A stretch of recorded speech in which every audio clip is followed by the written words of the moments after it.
Alright, ladies and gentlemen, today we're going to be tackling two different FNAF games. That's right, count them, two. And if you're curious which ones, it's 1 and 2. Yep, I'm rematching two games at a time. After all, the FNAF movie is coming out soon, so I gotta hit up the series again, and I think this just be the most efficient way to do this if I'm doing re-reviews. We FNAF fans have been waiting for this damn movie, and we'll probably rip it apart, given the fan base was pretty toxic for a while. Oops.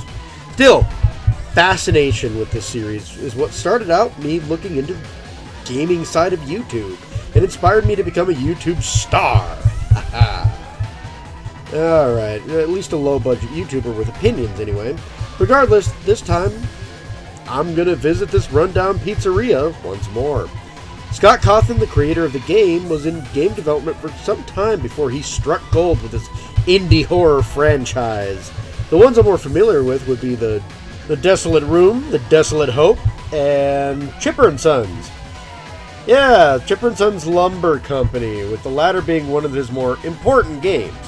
He released the games, and it didn't do well critically. None of these games did well critically.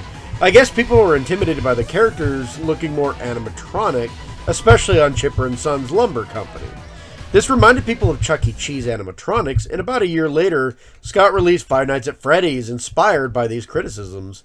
The rest is history, as Scott would find massive success and exclusively develop FNAF games from there on, and became a very popular indie developer. It was through this series that I would find a large number of YouTubers like Some Call Me Johnny, The Completionist, and Markiplier, some of my leading inspirations. I did review each game individually at the start of my illustrious, not really, YouTube career, first season directly after reviewing a large amount of 3D Mario games. I feel it's time to revisit the series, partially due to the live-action movie, but also partially due to me revisiting some of my older reviews in general. However, these are more arcade-like games, and I feel like I should treat them slightly differently than some of my normal reviews. I'll go over the elements of the game, but I'm not scoring them this time around. I'm just going to give them a recommendation based on how fun or scary the game actually is. Alright, obviously we're going over FNAF 1 first. Let's get this show on the road, and let's take on Freddy Fasbear. Time for a rematch. Whole video is titled after this particular rematch, after all. So, what we know for sure about the plot is that you were Mike. I think. Somebody named Mike Schmidt, at least. You get paid very little, and you run security after hours for a pizzeria that may actually just be straight closed down. The guy giving you calls at night pre-recorded messages and was killed by the animatronics. Also, there's some type of bite that happened. Now for the theories. It's possible you're playing as William Afton, the actual killer of the series, or his son, Michael Afton. I'm not sure why they're here, though. It seems like a direct prequel to FNAF 3, but I'm not sure. It could be that Scott originally had you play as the killer, and then when the series took off, he changed it. Not sure. It is difficult to say, but the various examples of "it's me" suggest something dark for sure. Either way, this does set some lore in place. Now talking about how the game looks, feels, all of that jazz, this game is one of the creepier games in the series. I love the aesthetic choices here. You're basically trapped in a small room. You hear plenty of ambient noises and sounds, and hell, sometimes you can even hear the animatronics walking outside of the room you were in at times, as well as Chica in the kitchen. The camera feed opens up and you can check on this dark and grainy video footage, making things hard to make out at times, when you're looking through the room through the camera feeds. And sometimes things that shouldn't move absolutely do. The animatronics, meanwhile, look fantastic in this game. A fantastic mix of mascot animatronics and absolutely terrifying. Like I think the animatronics should actually be. Bonnie looks like something you'd find in a theme park restaurant, which is perfect. Chica looks a little too much like she's trying to be spooky, easily my least favorite animatronic in this game. Foxy looks kind of broken down, which is great because that's kind of the point. He is indeed supposed to be looking worse for wear. Freddy looks the best though. Friendly until you see his glowing dark eyes in the darkness of Darkville. There's a lot of darkness in this game. Having him go from friendly to horrifying really fast, honestly, perfect. These animatronics look like they would fit into an actually themed pizza restaurant similar to Chuck E. Cheese. But they're uncanny and slightly terrifying in certain lighting, certain things that make their eyes mess up. They're great. I love this bunch. Now for the gameplay aspect of things. One of the more important things when playing an arcade-like survival horror. The point of FNAF 1 is to survive large animatronic monsters, robotic monsters anyway, while preserving your power. See, the restaurant is on backup power during the nighttime and can literally run out. If the power does run out, you're going to give Freddy an easy chance to come find you when he moves around, because he moves around a lot better in the dark. Not that it stops him later in the week anyway. Your tools to help survive are a camera system and 2 blast doors that can keep animatronics out of your office. But both of them use power up while they're in use. In case of emergency, the blast doors will open up if you run out of power, probably to avoid suffocation in a poorly ventilated office. You have 4 robots to deal with: Bonnie, Chica, Freddy, and Foxy. But your biggest issues are always going to be Freddy and Foxy. Not to say that Bonnie and Chica don't have their time in the sun. Bonnie always comes from the left hall and can be seen right at the door if you flip the light on. And Chica's kind of the same, but for the right side. Foxy will bolt at you from his starting area, Pirate Cove, and burst through the door with very little warning unless you watch him constantly on the camera systems. He always comes from the left. Freddy can't be seen in the doorway. Oh, he's a fun one. He'll sneak up basically on you into the office from the right side if you let him. But the only way to know that he's around is with audio cues or to actually see him on the camera. Which, yeah, if you don't know he's out there and you leave the door open and flip up the camera, you might be in some trouble. I don't listen to the audio cues very well though, as they're kind of deceptive sometimes. If Freddy's moving around, I often just close the right door before looking at the camera. But if you're calm, you can listen for his laughing as a cue to his movements. He is the most audible from the group when he's actually coming after you. That's not to say the other animatronics don't make, noises when they're moving around. Particularly stepping noises, and they can also make glitching sounds during the later days, but they're particularly quiet compared to Freddy. Use too much power though, and Freddy will visit your office to sing a song regardless. He may stall a little bit if you don't move, but eventually he will end up killing you. However, you can use this tactic to try and stall out until the game counter hits 6 a.m., where you win the night regardless of your power level. This can happen while Freddy sings, as long as he doesn't just decide to kill you from the spot, which, yeah, he can do that. There's a lot of RNG involved with this whole setup here. Particularly Bonnie often leaves quicker than Chica, but thanks to RNG, he can end up stalling right by the door for a long period of time, draining a ton of power. This sucks since he's programmed to attack more often, but will leave quicker compared to Chica.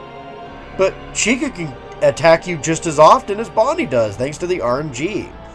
This does kind of suck since she sticks around, draining your power as you have to close the door to avoid death. Although you kind of have to do that with Freddy anyway, so I guess it doesn't matter too much. Still though, I kind of dislike RNG in video games that aren't poker-based. Obviously there has to be some form of RNG though for this to work. All in all, since you can manipulate the animatronics, I don't think the RNG is too awfully bad here. Sometimes it can be annoying, like I said earlier, Freddy can, come when you run out of power, sing his song, and immediately beeline for you regardless of you standing still.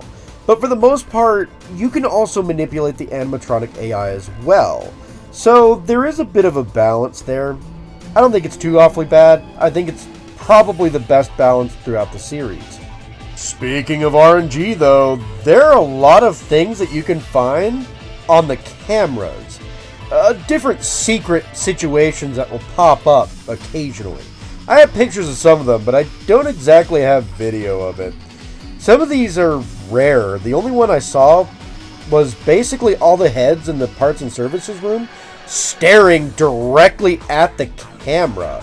And footage of Freddy taking off his head in this poster that's right by your door. However, there are other things like newspaper clippings showing up, crying kid posters, and Golden Freddy, which I can only see one way, I guess. If you type in 1987 on the custom night, Golden Freddy will suddenly kill you, suggesting he's the one who bit the poor person in 1987. Dang. Speaking of custom nights, when you beat nights 1 through 5, you unlock night 6, a very difficult night which will test your mettle and is kind of like a final boss. After completing that, however, you unlock night 7, which is the custom night.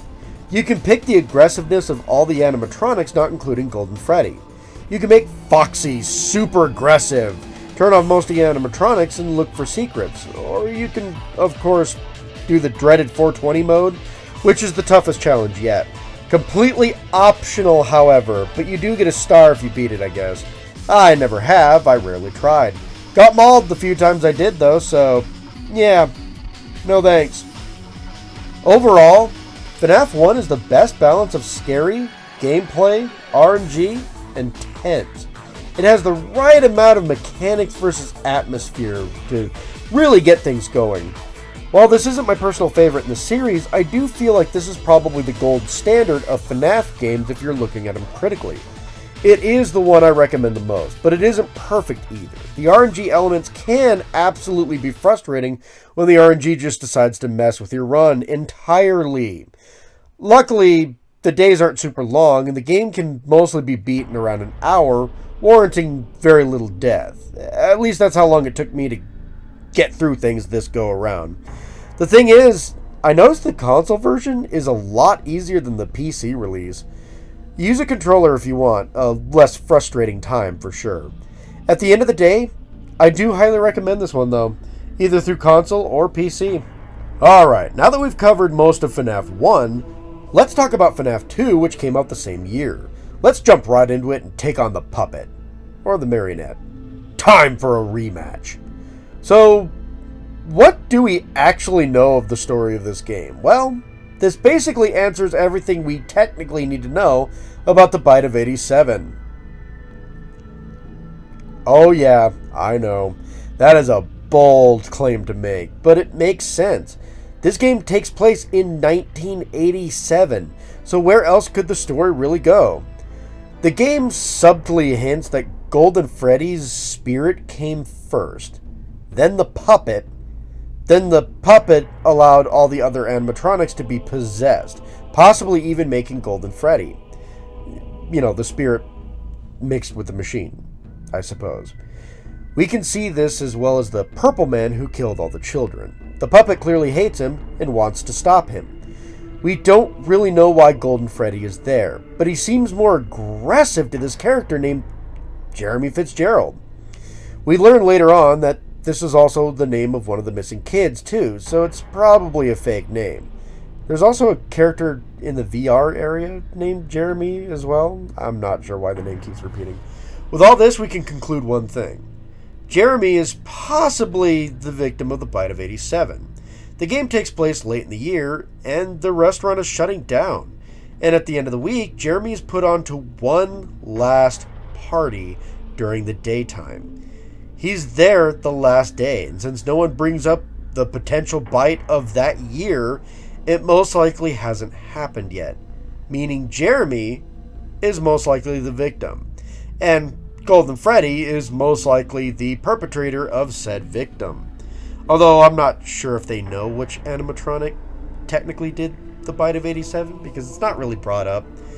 Anyway, with all that lore, let's talk about the charm. This office literally has no doors. That kind of seems crazy at first, I'm sure. You can even catch some of the animatronics with the flashlight.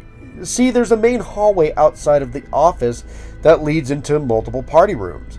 The animatronics like to go into these rooms. Despite the fact that it seems perfectly logical that some of the animatronics could just walk into the hall, through the hallway to your office, which some totally do, some of these rooms actually have vents that lead into your office, and that's where most of the animatronics will often attack through these vents and leave through the main hallway. Some animatronics will be less sneaky and walk right up to your office and show up right inside.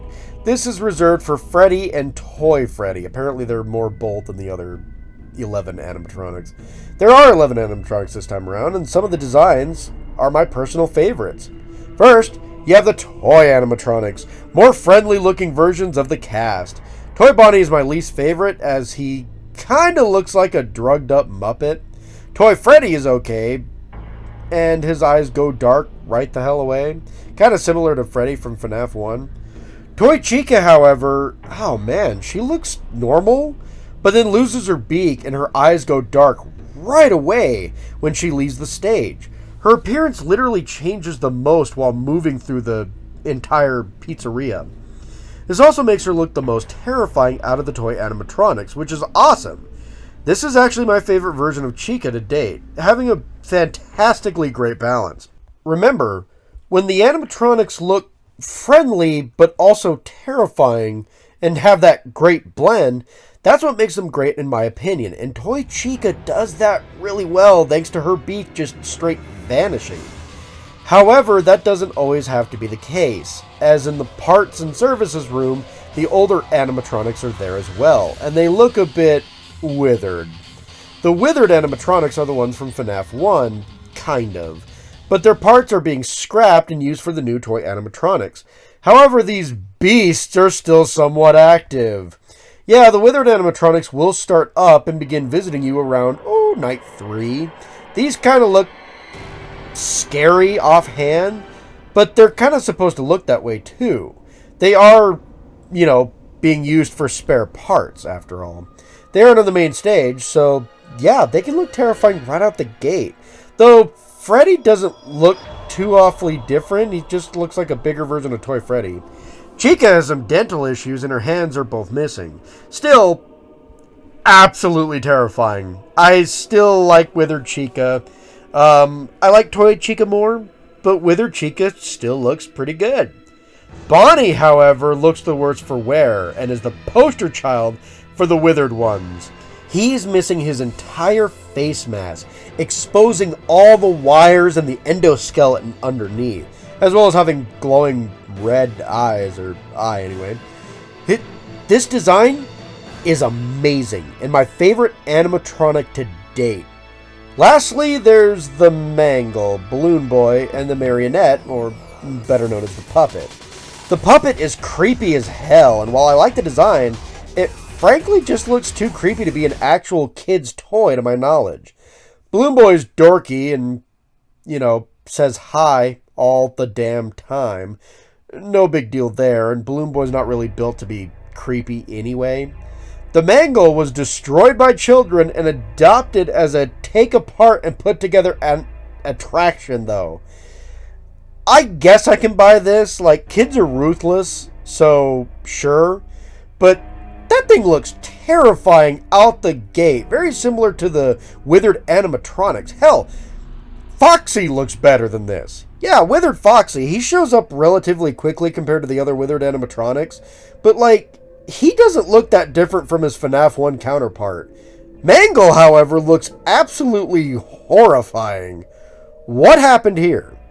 Overall, I think the animatronics work well, though some of the designs seem lacking. And I say that knowing that, they're designed really well. It's just that, they don't have the charm of, that looks like something kids would like during the daytime and looks horrible at night. No, some of them just look terrifying, all things considered.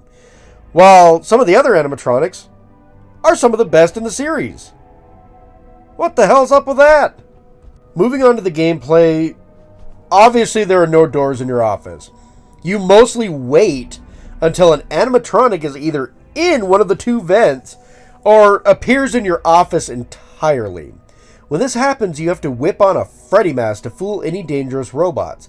This eventually creates a pattern of turning off the camera system and putting on your mask almost immediately after the fact. If you're wondering why you'd even use the camera, there's the Marionette, the monster I call the Puppet. You have to keep its music box wound up to more or less keep it happy. If the puppet comes out of its box, you will most likely die. Think of this as a mix between Foxy and the power supplies in one combined feature from the first game. You'll have to turn on the camera to wind the damn thing too, and you can't use the camera and the mask at the same time for whatever reason. Speaking of Foxy, he is back as well, somewhat withered, but hardly different. He will randomly show up at the end of the hall in front of your office. When this happens, you need to flash your flashlight at him. This flashlight can supposedly run out of power, but personally, I've never seen it. Balloon Boy will steal the flashlight, though, or the batteries, or something if he shows up in your office. He might not kill you directly, but he teams up with Foxy pretty well. You know, if you don't put your mask on to avoid him anyway. Either way, the mask won't trick Foxy, so keep your flashlight on. Foxy flashing it when he shows up. You know, I write these scripts, and sometimes I don't reread the sentences very often, and that's one that sounded really weird. Basically, keep your flashlight on and keep flashing Foxy. Ladies. No, just kidding. Luckily, Foxy isn't a rave kind of monster, huh? So basically, the puppet and Foxy ignore the mask. But everything else seems to respect the mask pretty well. The issue is how the animatronics get into your office. Some of the animatronics show up at the vents, and you'll have to check the vents to see if they, are still there. You can hear them oftentimes when they do enter into that vent, but you probably won't notice that they left unless you check it. Some of them you won't see coming. Toy Bonnie, Toy Chica, Mangle, and the Balloon Boy all show up in the vent. Most of these make some type of noise indication, and you'll know when they leave even too, because Balloon Boy will say hello when he gets there. He'll say hello when he leaves. The Mangle, you can't miss that if you have the sound on. Holy crap, that thing is literally loud. Got like some radio interference going on, and yeah, you'll notice when he leaves because you won't be able to hear it anymore. It'll go quiet. However, Withered Bonnie and Withered Chica, the original animatronics, somewhat scrapped apart, they just show up in your office. They will be standing dead center in front of you out of nowhere. They go through the fence too, apparently, but they only reveal themselves by showing up in your office, and at that point you have very little amount of time to whip that mask on before they end your run. If you're too slow, Bonnie or Chica will slay you. Withered Freddy and Toy Freddy, they kind of do the same thing, but unlike the others, these two just straight walk up to your office. They can be seen through the main hallway, moving towards your office somewhat slowly, and without the doors, you basically have to keep track of them. Either way, it's all pretty intense when several animatronics decide to visit overall. But I would say that fighting the RNG is actually pretty fair this time around. Now for some of the lore-biting secrets. Every so often when you die, you'll often play a minigame somewhat explaining the lore. Kind of. There's still a lot of unanswered questions, and these things aren't like directly explaining the lore. They just kind of hint in the right direction. I didn't play all of them, but I did catch a few here and there. These games kind of explain that the murderer killed someone, and that person turned into the puppet. And the puppet, in turn, seemed to have caused all the other animatronics to be possessed. Was Golden Freddy included in that? I'm not entirely sure. Golden Freddy seems to be here, but is clearly something else entirely as well. This is mostly telling the story of the puppet itself, as well as the connections to the other lore. Also, there's a Shadow Freddy and Shadow Bonnie around too, but I have no idea they're supposed to be here. It's possible Shadow Freddy is just Golden Freddy due to him being in the third game, I think. But honestly, I have no clue overall. I didn't even see these two, if I'm honest. These things show up so infrequently, it's very rare that you'll ever actually see them. Oh, you can also see an endoskeleton coming out of the puppet's box by the prize corner. Weird. Overall, there's some interesting secrets for dying repeatedly, but it's rare you'll ever actually find these. It's better to just go look them up. It seems that all the games outside of FNAF 1 have something they want to do better in. You know, one of the categories that make a good FNAF game, all of these games want to excel in certain things. A few things that they do worse with as well, I don't know. With FNAF 2, it seems to be the gameplay. I think this is the most solid gameplay overall in the series, leading to this being my favorite game in the series, bar none. Battling the RNG just feels a lot more fair here. However, I would still say this game is a solid challenge overall. The storytelling is improved as well, but I'd say the game's scares and frights are horridly lessened. It lacks the tension of unknown the first game provided. Despite removing the security doors, I honestly feel safer in this game than I do in the first one. Also, this game brings about the best animatronic designs as well as some of the worst. The toy animatronics and the wither animatronics are excellent designed abominations. Sometimes. And sometimes they kind of get over-designed. They feel more real, I suppose, though, than the first game. Yes, they're creepy, but still wouldn't be out of place to see in a restaurant like this. Overall, I'd say the first game is probably the pinnacle experience of FNAF. But the second game is indeed a close second. It just isn't as tense or as scary as the first game. That being said, I've been talking about FNAF a lot here, and I need to wrap this up. Look, if you don't mind the setup, these games are actually really fun. Little arcade horror-like experiences with enough story and mystery to possibly hook you, and if you play badly, you get jump scared. Simple enough. Now, if I were to list the best FNAF games, though, not counting the VR, Help Wanted, or Security Breach, I'd rank these two at the top 3 games in the series. Sister Location would be on there as well, for entirely different reasons, but the next set of revisits I'm doing include FNAF 3 and 4. Out of those games, I had no issue playing the third one, but the fourth one freaked me the hell out. I didn't actually get footage by myself. I had to borrow another YouTuber's footage. This next time, though, it's all mine. But until then, like, subscribe, comment, and hit the bell for more live notifications, because, you know, subscribing isn't enough, apparently. I was hoping to do a marathon of the series, but sadly, I'm only going to get to about 5 of the games, and that counts FNAF World, so that's depressing. Oh well, count Freddy and the puppet defeated once more for now, and I'll see you guys later. FNAF 3 and 4 will be plenty leading up to this movie, as well as FNAF World.